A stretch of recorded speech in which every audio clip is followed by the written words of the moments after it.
Hey guys, welcome back to my channel Ghumakkad VK. तो last vlog में आप लोगों ने देखा कि कैसे हम लोग सारे मिलके आगरा गए और आपने हमारी आगरा की मस्ती देखी। बट आई एम श्योर आप लोग सोच रहे होंगे कि यार आगरा की मस्ती तो दिखा दी बट ताजमहल तो दिखाया नहीं। तो ये व्लॉग मैंने स्पेशली इसलिए बनाया है ताकि आप लोग ताजमहल को भी बहुत करीब से देख पाएँ और उसके बारे में जान पाएँ। एज़ यू नो, घुमक्कड़ वीके किसी भी चीज़ में आपको कुछ भी मिस नहीं करने देगा। तो लीजिए, आपके लिए पेश है हमारा ताजमहल।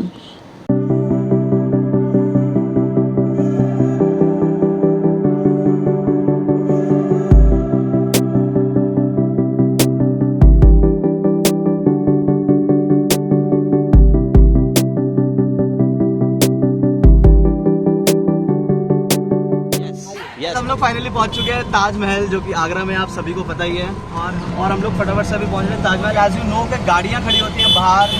कुछ किलोमीटर्स पहले हम लोगों ने ई रिक्शा किया है। सो गाइज, हमारे साथ चोट हो गई है। चोट ये हो गई है कि हम लोगों ने ना ई रिक्शा कर लिया था बाहर से और अब हमें पैदल चल के बहुत अंदर जाना पड़ रहा है। तो मैं ये बात यहाँ पर इसलिए बता रहा हूँ ताकि आप लोगों को बैटरी, जो यहाँ पर बैटरी गोल्फ कार्ट चलती हैं गवर्नमेंट की, आपको उसमें बैठ के जाना है तो वो आपको बिल्कुल अंदर गेट तक छोड़ेंगी। अदरवाइज़ आपको हमारी तरह पैदल चल के आना पड़ेगा। ही इज़ द मैन जिनके साथ हम अंदर जाने वाले हैं। So they have started some token system. इसी से हम एंटर करेंगे और ये टोकन से हमारी एंट्री होगी और उसके बाद हम लोग अंदर जाके कोई पूरा, मतलब जो मेन मॉन्यूमेंट है वहाँ तक जाने के लिए एक 200 रुपये की टिकट है। ऐसा है कि ये टोकन लेने के लिए लगते हैं 50 रुपये। तो भाई हम लोगों ने एंट्री करी ईस्ट गेट से। ईस्ट गेट से एंट्री हमने इसलिए करी कि वो जो हमारे साथ गाइड साहब थे, गाइड सर जो थे, उन्होंने हमें बोला कि ईस्ट गेट बहुत ज़्यादा खाली रहता है तो आप लोग यहीं से आ जाइए। जब मैं पहले आया था तो ऐसा था कि 10 रुपये की टिकट भी मैंने देखी है और फॉरनर टिकट थी 700 रुपये, जिससे हम डायरेक्ट अंदर ही चले जाते थे सीधा। लाइक 10 रुपये की टिकट्स इंडियन के लिए और 700 रुपये की फॉरनर्स के लिए। बट अभी तो टिकट प्राइस काफ़ी बढ़ा दी है। Of course Taj Mahal is Taj Mahal, that is why. Sir बताएंगे। सर फ्राइडे ताजमहल बंद रहता है क्या? क्लोज रहता है। तो सर आज से 10-15 साल पहले जैसे जो भी सिस्टम था यहाँ का, 2000 में पहली बार ताजमहल फ्राइडे को क्लोज हुआ था। उससे पहले फ्राइडे फ्री रहता था। ओके, सो इसका कोई स्पेसिफिक रीज़न? ना, उसमें क्लीनिंग वर्क होता है इसलिए उसको क्लोज रखते हैं फ्राइडे को। इस टोकन को नहीं खोना है। अगर इसको खो दिया तो आप वापस यहाँ से बाहर नहीं जा पाएंगे। So remember, keep it safe. So जिस तरीके से हर टूरिस्ट प्लेस पे होता है, यहाँ पर भी है कि आप देख रहे हैं मार्केट वार्केट है, हैंडीक्राफ्ट्स, मार्बल और इन सब की। But let me tell you, यहाँ पर आकर आप बेवकूफ़ मत बनना महंगा महंगा सामान लेके, क्योंकि ये सब सामान आपको नॉर्मल बाहर मार्केट में अगर आप देखोगे आपको मिल जाएगा सामान और बहुत ही रीजनेबल रेट पर। आप लोग जिस गेट से आए ताजमहल का ईस्ट गेट, ये वीआईपी गेट है। मोस्टली वीआईपी जाती है वो इस गेट से आती है। Western gate of Tajmahal, this is the local public gate, and this is the south. South gate is a labor colony gate for that time. 20,000 workers are working for that time in these rooms. This is the total 210 room in this compound. ये workers room और वो लोग रहते थे south में। ये सिर्फ यहाँ काम करा जाता है। अगर आप देखेंगे ताजमहल का मेन गेट है, इसको रॉयल गेट ऑफ ताजमहल, शाही दरवाजा। इस पर देख रहे हैं आपको ऐसा लगेगा मार्बल पर पेंटिंग करा गया, but this is not painting, this is the all are semi precious stones inlaid into the white. हां जी, semi precious stones inlaid into the white marble. हां, एवरी मंथ ताजमहल ओपन होता है 5 डेज के लिए। मंथ में पूर्णिमा होता है, फुल मून से 2 दिन पहले और 2 दिन बाद। उसमें इंडियंस का टिकट है 530, बट उसे लेने के लिए आपको 24 आवर्स पहले आगरा में आना पड़ेगा। लेकिन आप उसे ऑनलाइन भी बुक कर सकते हैं। आप वो 530 रुपये का एक टिकट होता है और उसमें सिर्फ 400 मेंबर्स को अलाउ किया जाता है। टाइमिंग होती है रात को 8:30 से 11:30 और वो 400 मेंबर्स को 3 स्लॉट में डाइवर्ट करते हैं। यानी आपको सिर्फ 30 मिनट देंगे ताज को देखने के लिए। तो जब मून की लाइट इन फ्लावर्स पर आती है तो ये डायमंड की तरह है। This is the beauty in the night.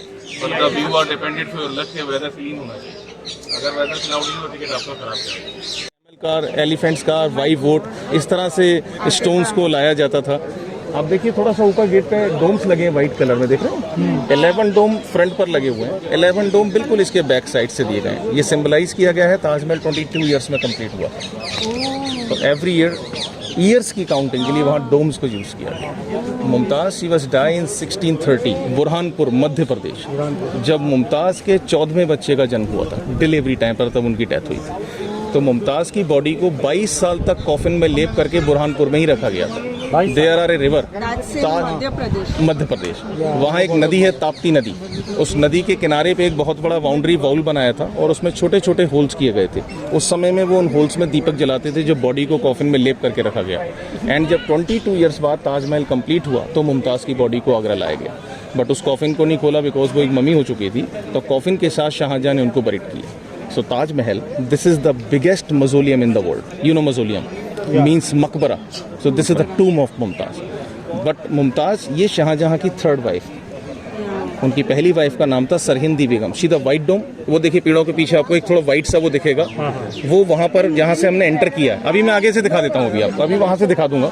वहाँ जाना अलाउड नहीं है ना। ये ईस्ट गेट पे उनकी पहली वाइफ की टूम है। हाँ, अंदर से दिखे।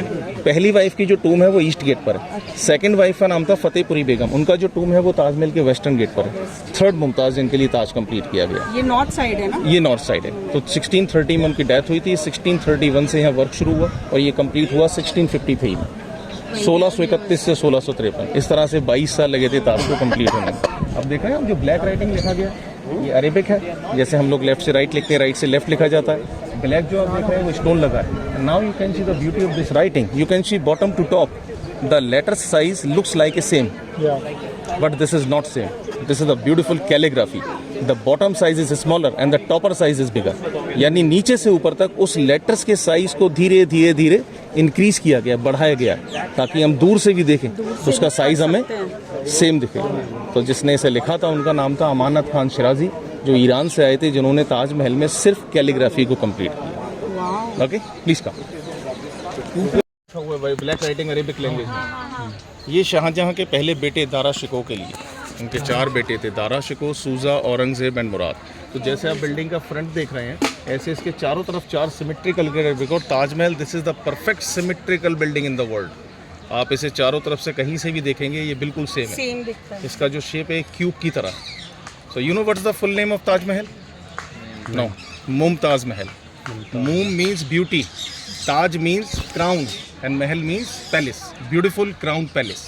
तो आज से 400 साल पहले मुमताज जो क्राउन यूज़ करती थी गोल्ड का, this is the whole building are shape of crown. इसे क्राउन का शेप दिया गया है, इसलिए इसे ताजमहल कहते हैं। और यहाँ जो मार्बल लगाया गया है, this is the hardest marble in the world, Makrana from Rajasthan. यहाँ जो मार्बल लगाया गया है वो छोटे छोटे पीसेस बनी बहुत बड़े बड़े ब्लॉक्स में। तो मेन गेट पर आपने 22 डोम्स देखे। हम लोग वहाँ से ऊपर जाएंगे, there are the 22 steps without any joint single piece of marble. लेकिन अब उन्होंने उसे पूरा वुड से कवर्ड करा है क्योंकि मार्बल काफ़ी स्लिप हो चुका है। अब देखेंगे डोम के ऊपर मेटल में एक पैनिकल लगा हुआ है। ये उस समय में गोल्ड था, लेकिन यहाँ जितना भी डायमंड ज्वेलरी गोल्ड था, इवन कोहिनूर लंदन के म्यूजियम में, वो सब ब्रिटिशर्स ले गए। वो जो सिर्फ ऊपर मेटल पार्ट लगा है, उसका हाइट गैस कर सकते हैं आप? फ्लोर में 3 फ्लोर 4 फ्लोर, 13 मंजिल 7 फ्लोर की, 3 फ्लोर 10.6 मीटर। इसी तरह से ताजमहल के चारों कॉर्नर पर 4 मीनारें लगी हैं, 4 पिलर्स हैं। ये चारों ही पिलर्स देखिए ऐसे नहीं है, ये इस तरह से टिल्टेड है 2.5 डिग्री। अगर कभी भी अर्थक्वेक आता है तो ये चारों ही पिलर बिल्डिंग को डैमेज नहीं करेंगे, इस तरह से इन्हें डिज़ाइन किया गया। लेकिन ताजमहल जो आप देख रहे हैं ये पूरा होलो है, ये सॉलिड नहीं है। ऊपर का डोम देख रहे हैं आप, ये वर्ल्ड का सबसे खूबसूरत डोम है। लेकिन ऊपर जो डोम देख रहे हैं वो आउटर डोम है, इसके अंदर एक इनर डोम। अच्छा। और उन दोनों के बीच में जो डिस्टेंस है उसमें उस मेटल पार्ट को फिक्स किया गया। आप में से कुछ लोगों ने सुना होगा शायद ब्लैक ताजमहल के बारे में। शाहजहां एक और ब्लैक ताज बनाना चाहते थे अपने लिए, लेकिन इससे पहले उनके बेटे औरंगजेब ने 1658 में उनको अरेस्ट कर लिया।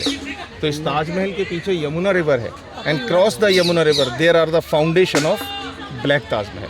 अब उसे मेहताब गार्डन कहते हैं। जो लोग ताज को पीछे से विजिट करना चाहते हैं वो लोग वहाँ जा सकते हैं। तो अब आप लोग जो अभी कब्र देखेंगे वो दोनों ही कब्र रेप्लिकाज हैं, एक्चुअल नहीं है। एक्चुअल टूम उसके नीचे है, बट वहाँ इतना स्पेस नहीं है, इतनी पब्लिक जा सके, इसलिए उसको बंद किया गया। एक्चुअल टूम ईयरली 3 दिन के लिए खोली जाती हैं। यहाँ एक फेस्टिवल होता है शाहजहां की डेथ एनिवर्सरी, इसे उर्स कहते हैं। और ये जो उर्स है ये चांद की तारीख से आता है, इसमें डेट फिक्स नहीं होती। तो इस बार फरवरी में था, नेक्स्ट ईयर कब आएगा अभी कोई इसमें डेट फिक्स नहीं है। तो 3 दिन ताजमहल ऑल ओवर वर्ल्ड के लिए फ्री रहता है, sorry.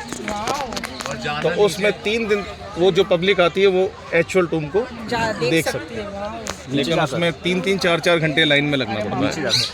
Time the cost of this building 300 crore rupees, जब गोल्ड का रेट था 16 रुपीस पर 11.66 ग्राम। तो शाहजहाँ की प्लानिंग की यहाँ वाइट, सामने ब्लैक और उसे कनेक्ट करता टोटल गोल्डन ब्रिज। लेकिन वो जो पैसा था वो पब्लिक मनी था, वो एक टैक्स था जिसे उस ज़माने में जजिया कर कहते थे, और 40% का जजिया कर मुगल सिर्फ हिंदुओं से लेते थे। यानी हम लोग अपने किसी भी धार्मिक स्थल पर जाते हैं तो हमें अपनी इनकम का 40% मुगल्स को पे करना पड़ता था। अच्छा, तब औरंगजेब ने 1658 में वो देखिए आगरा फोर्ट, वहाँ शाहजहाँ को अरेस्ट किया था। एंड 1666 में शाहजहाँ की डेथ हुई, नेचुरल डेथ थी। शाहजहाँ की डेथ के बाद औरंगजेब नहीं चाहता था कि उनकी बॉडी को यहाँ पर बरी किया जाए, लेकिन उनका जो बेटा था, उनकी जो बेटियाँ थी दोनों, जहां आरा और रोशन आरा, उन्होंने इसका विरोध किया और नाइट में वो एक टनल से उस बॉडी को यहाँ लाई। वो टनल यहाँ से लेके आगरा फोर्ट से यमुना के नीचे से, अभी भी वो टनल अब तो डैमेज हो गया, उस टनल से वो बॉडी को यहाँ लेके आई और उन्होंने मुमताज़ के बराबर में नीचे उन्हें दफनाया। फिर जो ऊपर जो कब्र आपने देखे, वो दोनों कब्र उनकी बेटियों ने बनवाए। उन दोनों कब्र को इसलिए बनाया गया क्योंकि एग्जैक्ट उसके नीचे एक्चुअल टूम है, तो ऊपर जो फ्लोर था वो खाली था, वहाँ उन्होंने रेप्लिका बना के उस जगह को कवर किया है ताकि यहाँ से कोई वॉक ना कर सके, और रेप्लिका इसलिए रेप्लिका बनाया गया।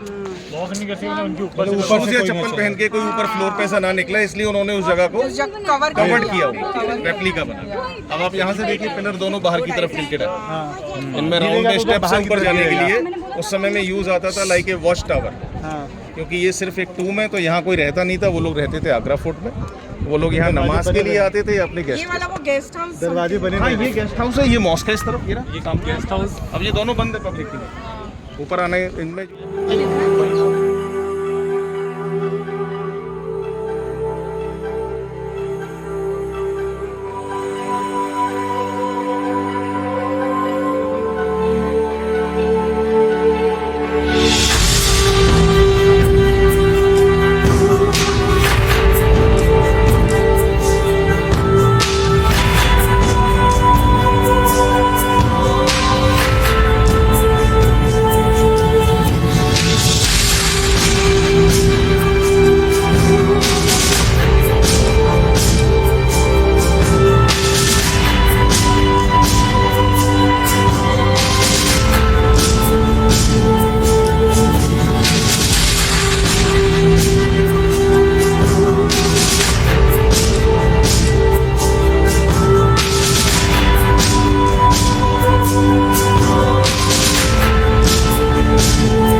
तो guys we are back in Delhi और हम लोग यहाँ वापस आ गए हैं। और ऐसा हुआ कि बहुत ज्यादा थक गए थे रास्ते में, एज यू नो, आपने देखा पूरा दिन बहुत ज्यादा घूमे। एंड ताजमहल जैसा मॉन्यूमेंट जो है इतना बड़ा, मतलब 5-7 किलोमीटर हम सब चल लिए।